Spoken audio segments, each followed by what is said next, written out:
వినినప్పుడు కొందరు అపహాసించిరి, మరికొందరు దీని గురించి నీవు చెప్పినది ఇంకోసారి విందుమని చెప్పిరి.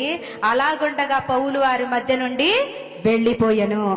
సేవకులుగా, సేవకురాళ్ళుగా, విశ్వాసులుగా మన పని ఏంటంటే చెప్పాలి, బోధించాలి. విన్నది వినకపోయింది వాళ్ళ ఇష్టం. కానీ ఇక్కడ బోధించారు.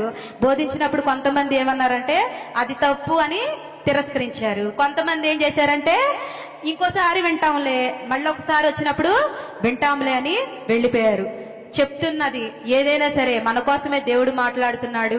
దేవుని యొక్క మందిరానికి వెళ్తున్నామంటే దేవుడు మనతోనే మాట్లాడుతున్నాడు, మన కోసమే మాట్లాడుతున్నాడు అని ఒక నమ్మకంతో వచ్చి వినాలి. అంతేగాని నా పక్కనున్న ఆమె కోసం ఈరోజు అయ్యగారు మాట్లాడారు, అయ్యగారి ద్వారా దేవుడు మాట్లాడిచ్చాడు, నా పక్కనున్న వాళ్ళతోనే మాట్లాడారు, నాతో కాదు అనే నిర్లక్ష్య భావం అనేది ఉండకూడదు.